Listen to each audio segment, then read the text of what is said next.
이 영상은 AI 성우의 음성을 활용하였으며 주요 브리핑 내용을 사전에 요약해 안내드립니다. 신속 추진 과제 및 PBS 제도 개편 방안을 조승래 대변인이 브리핑합니다.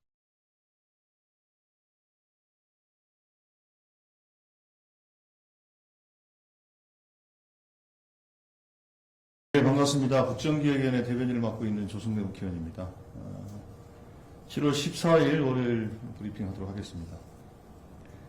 지난주 분과별 자세한 업무 추진 내용과 이번 주 계획에 대해서는 서면으로 배포해 드렸으니까 참고해 주시기 바라겠고요. 어제 우리 이한주 위원장과 박홍근 분과위원장과 함께 국정기획위원회의 사주를 결산하는 간담회를 한 바가 있습니다.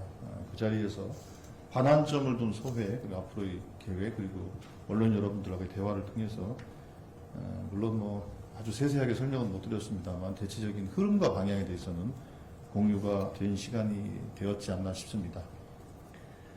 예, 오늘 그 전체 회의에 대해서 먼저 말씀드리겠습니다. 오늘 전체 회의에서는 5번째 전체 회의인데 그동안 분과별 업무 보고를 주로 했던 것에 비추어 보면 좀 색다르게 6개 TF의 업무 추진 상황을 공유하는 그런 시간을 좀 가졌습니다. 관련된 내용도 저희들이 정리해서 말씀드리도록 하는 것으로 하고요. 오늘은 서면으로 말씀드린 것을 제외하고 크게 2가지 정도로 말씀을 드릴까 합니다. 먼저 첫째로 신속 추진 과제에 대해서 먼저 몇 가지 말씀을 드리도록 하겠습니다. 현재 수준에서 부처 간 협의를 마치고 공개할 수 있는 것들을 이제 3개 정도 말씀을 먼저 드리도록 하겠습니다. 첫째, 결혼 서비스 가격 투명화를 신속 추진 과제로 했습니다. 다들 아시는 것처럼 결혼 서비스 가격 정보에 대해서 지역별, 품목별, 헤어라든지 드레스라든지 여러 가지 품목별 있지 않습니까? 관련된 비교 정보 같은 것들이 사실은 부족해서 좀 어려움을 겪는 분들도 있고, 또 한편으로는 예식장이나 결혼준비대행 서비스 업체들이 제공하는 서비스의 세부 가격 및 환불 조건 등에 대해서 표시하는 것도 좀 의무화하는 게 필요할 것 같습니다. 실제로 이제 서비스 조건이라든지 환불 조건들에 대해서 명확하게 정리가 되어 있지 못해서 단든 불이익을 토로하는 글들이 많이 올라오고 있는 상황입니다. 그래서 이 문제에 대해서 신속하게 제도 개선을 하겠다는 말씀을 좀 드리겠고요. 두 번째로 지금 이제 AI 시대가 본격화되고 있는데 실제로 그 정부 예산을 받아서 집행하는 그 소위 이제 이런 예산 중에서 AI를 활용할 수 있는 세부 집행 내역들이 좀 취약해서 근거가 없어서 활용하지 못하는 것들이 있습니다. 예를 들면 이제 BK21 사업을 하는 과정에서 예를 들면 BK21 사업비 중에서 예를 들면 범용성 소프트웨어 같은 거를 구입하는 거, 예를 들면 한글 아니면 엑셀 이런 거를 소프트웨어를 구입하는 것에 대해서는 실제로 이제 일정 정도 이제 관련 연관성들을 따져서 이제 허용을 예외적으로 하고 있습니다.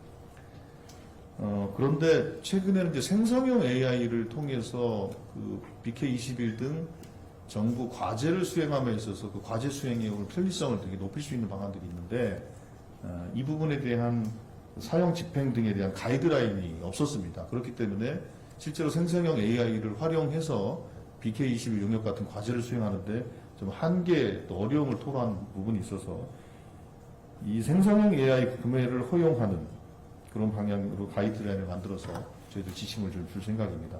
이렇게 되면 아무래도 연구자들이 더 연구 활동에 몰두할 수 있고 또 연구에 또 내용을 훨씬 연구의 질을 높이는데 매우 좋은 긍정적인 영향을 미칠 것이라고 생각합니다.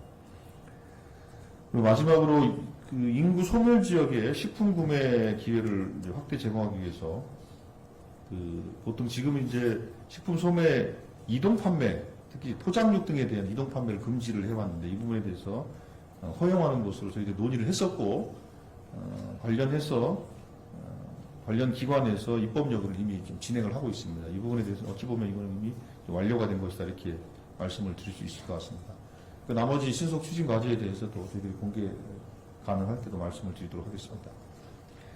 그리고 두 번째로 이것도 오래된 숙제 중에 하나인데요. 정부 출연 연구기관들에 대한 제도 중에 PBS라는 연구과제 중심 운영 제도라는 게 있습니다. 프로젝트 베이스로 예산을 지원하는 그런 것들입니다. 이것에 대한 폐해가 많이 있었습니다. 실제로 정부 출연 연구기관들이 이런 걸 진행함에 있어서 기본 과제를 가지고, 그러니까 기본 과제를 하면 그 연구기관의 고유 목적 아니겠습니까? 고유 목적에 대한 고유 연구 외에 인건비 충당을 위해서 그동안 수탁 과제를, 그러니까 수탁하지 않으면 사실 임금을 채우기 어려운 구조가 되기 때문에 가졌던 그 연구 몰입도를 떨어뜨린다든지 하는 이런 부분들이 있었습니다. 그래서 중장기 종합 연구 기능을 강화하고 연구를 집중할 수 있는 환경을 만들고 연구 품질을 좀 높이기 위해서 수탁사업비 제도, PBS 제도 폐지를 포함한 종합 개편을 지금 검토하고 있습니다. 조금 전에 말씀드린 것처럼 PBS 제도로 인해서 R&D 과제가 단기 또 파편화되고 있는 실정입니다. 그래서 출연 연구기관에 대한 PBS를 줄인다는 것은 정부의 출연금을 높인다는 것을 의미하는 겁니다. 출연금 비중을 높이고 중대형 장기 연구 그리고 기본 연구 또 필수 연구 중심으로 구조를 좀 바꾸는 것으로 그렇게 설계하고 있다는 말씀드리겠고요. 이 설계는 지금 이제 그 경인사 경제인문사연구회 소속 그리고 과학기술연구회 소속 이 모든 출연 연구기관에 다 해당되는 것이고 뿐만 아니라 항공우주연구원, 천문연 등 연구 중심도 10개 기관이 있고 카이스트 등 4대 과기관도 있고 키스텟 등 정책 지원 중심 기관들도 있습니다. 이런 걸 다 포함해서 PBS 제도에 대한 개편을 고민하겠다는 말씀드리겠고요. 뿐만 아니라 그 공공기관 운영의 자율성과 독립성을 제고하기 위한 제도 개선 대책도 함께 만들어 나가고 있습니다. 여기 신속 추진 과제 3개와 PBS 제도를 중심으로 한 공공기관 개선 방안에 대한 말씀을 드렸고요. 나머지는 그리고 지금 국정기획위원회와 지방시대위원회가 함께 모여서 아까 이제 모두 발언 취재를 하셨을 텐데요. 새로운 대한민국의 균형 성장 전략에 대해서 논의하는 자리를 현재 진행을 하고 있습니다. 이 부분은 이제 다 논의가 다 끝난 다음에 보도 자료를 이런 게 공유하는 시간을 갖도록 하겠습니다. 이 정도로 마치겠고요. 혹시 뭐 질문 있으면 질문해 주시기 바랍니다. 네, 질의응답하도록 하겠습니다. 우리 첫 번째 줄 기자님 소속과 성명 말씀하시고 질문해 주시기 바랍니다. 네, 오마이뉴스 이승현입니다. 혹시 그 한국은행이 국정위에 LTV와 같은 이제 금융 규제 결정권과 그리고 금감원에서 가지고 있었던 단독 검사권을 달라는 안을 공식적으로 전달했다고 들었는데 실제로 전달을 했는지 그리고 검토를 어떻게 하셨는지 궁금하고요. 그리고 두 번째로 그 최근에 또 금감원이 정무위 소속 의원분들 찾아다니면서 이제 그 금융 소비자원을 이제 금감원에 그냥 그대로 둬달라는 부탁을 하고 있는 걸로 또 알고 있는데 그것에 대한 국정위 입장도 궁금합니다. 예, 우선 먼저 뭐 쉽게 답할 수 있는 게 뭐 금융이 뭐 혹은 뭐 새롭게 개편되는 이제 금융 감독 체계가 되겠죠. 거기에 이제 금융 소비자원, 금소원을 뭐 존치시켜달라고 얘기를 했다라는 거지 않습니까? 그 부분은 뭐 분리할지 존치할지 결정을 아직 하고 있지 않기 때문에 그 부분에 대해서는 뭐 지금 2단계에서는 뭐라고 말씀드리기 좀 어렵다는 것을 말씀을 드리겠고요. 결정되지 않았기 때문에. 그러니까 한국은행이 뭐 이러저러한 제안들을 저희들한테 계속 해오고 있기 때문에 그 여러 가지 뭐 제안들 중에 하나로 저희들은 이해를 하고 있고, 실제로 어떤 금융 분야에 있어서 어떤 역할과 그 역할에 따른 기능 조정 부분들에 대해서는 저희들 계속 논의를 하고 있는 것인데, 그러나 한국은행이 갖고 있는 그 독립적 위치가 또 있지 않습니까? 독립적 위치를 고려해서 그 부분들은 적절하게 관계 기관들과 협의를 해봐야 될 주제라고 생각을 하고, 뭐 제한은 뭐 늘상 있는 부분들이기 때문에 제한 늘상 있다고 보고, 그러나 그 부분들에 대해서 어떤 뭐 현재 상태에서 어떤 잠정적인 결론이라든지 또 방향이 정해졌다든지 그런 것은 없습니다. 현재 상태에 그렇게 말씀드리면 될 것 같습니다. 예. 다음 질문 받도록 하겠습니다. 뒤에. 네, 덕팩트 김시영입니다. 이번 주 선관위 업무보고 예정되어 있는 걸로 알고 있는데 날짜 정해주셨는지 여쭙습니다. 예, 선관위가 제가 수요일인가요? 잠깐만요.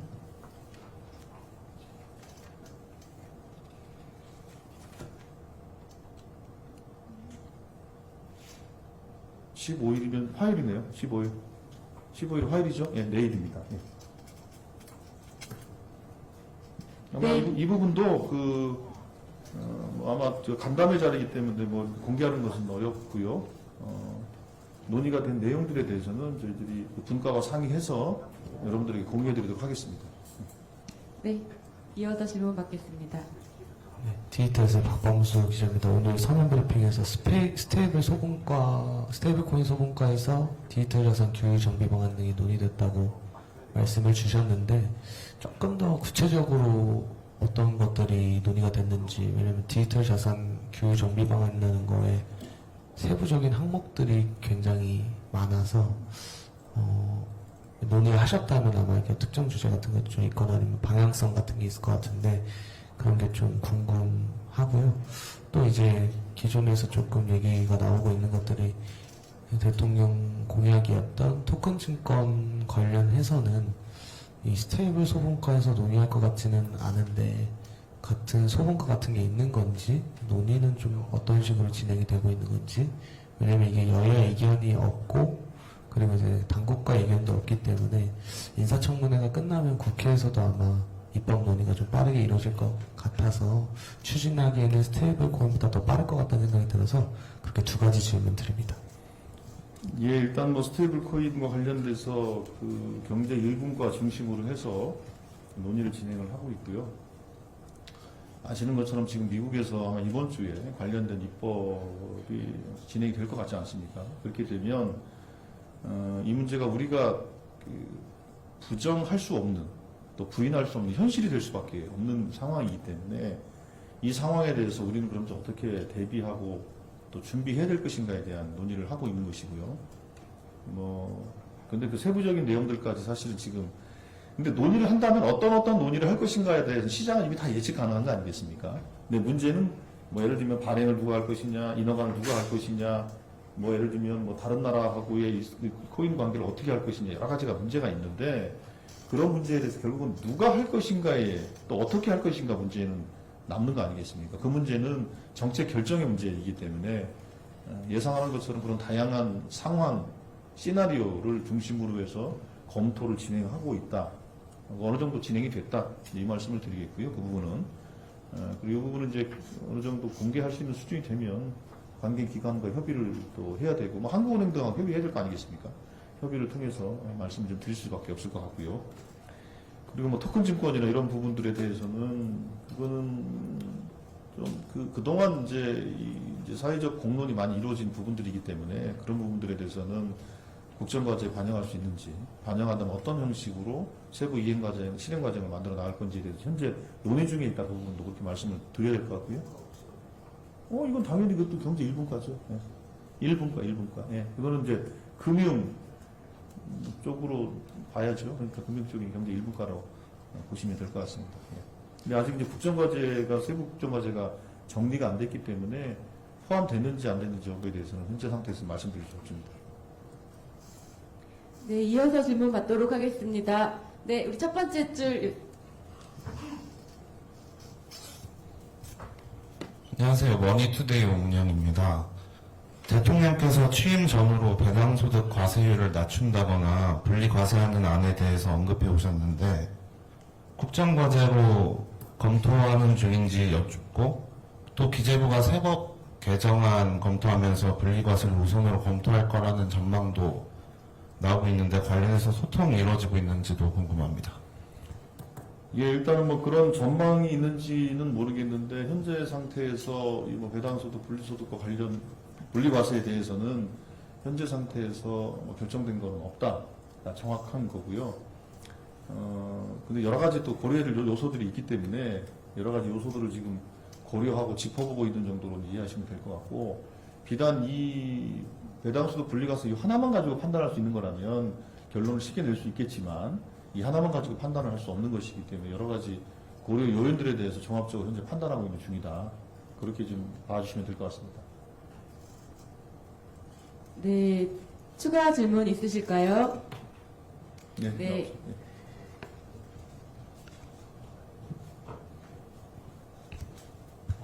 안녕하세요. 저 SBS 비즈 지용배라고 하고요. 그 아까 얘기하신 결혼 이제 대행업체가 하는 서비스 요거를 뭐 투명화를 하시는 게 제가 잘 몰라서 그런데, 그러니까 뭐 흔히 말하는 스드메 이거를 다 비용을 공개하고 뭐 환불 서비스 가이드라인을 만든다 이런 취지로 이해하면 되는 건지. 예, 그렇습니다. 아 그리고 이게 뭐 예를 들면 공정위에서 뭐 단속 같은 걸 하게 되고 뭐 예를 들면 타임라인 이런 것들도 좀 있는 건가요? 언제 도입하게 될지나. 이건 이제 그 신속 추진 과제를 했기 때문에 이거는 그러니까 중요한 표시 광고 사항 고시라는 게 공정위 소관에 고시가 있거든요. 고시 개정하면 되는 문제이기 때문에 고시 개정은 금방 할 수 있는 거거든요. 그렇게 되면 현재는 이 결혼 서비스와 관련된 여러 가지 아까 말씀드린 스드메의 경우에 실제로 이제 아마 자율 의무가 되어 있기 때문에 그래서 발생하는 이제 이 사업자 서비스 대행하는 분들과 이제 소위 이제 신혼부부하고 이제 갈등이 계속 생겨왔기 때문에 이 부분에 대해서 관련 법규를 정확하게 좀 해서 고시 의무를 줘서 자율 의무가 아니라 자율이 아니라 의무를 부과하는 것이 되겠죠. 그렇게 되면 공정위에서 관련된 그 가격 표시라든지 환불 조건이라든지 이런 것들에 대해서 볼 수 있겠죠. 예, 그렇게 되면 소비자가 그에 따른 그 예를 들면 뭐 이제 사업자에 대해서 어떤 조치를 할 수 있는 정확한 근거들이 만들어지게 되는 거니까 오히려 이제 그 신혼부부들이나 소비자들에게 편익을 좀 높여주는 방향으로 그렇게 가는 것이고 이 많은 경우 불편함을 많이 겪었기 때문에 특히 젊은 이 신혼부부들한테는 이 문제에 대한 그 민원이나 이런 것들이 매우 많았습니다. 다들 아마 아실 겁니다. 이달이나 뭐 다음 달 뭐 이렇게.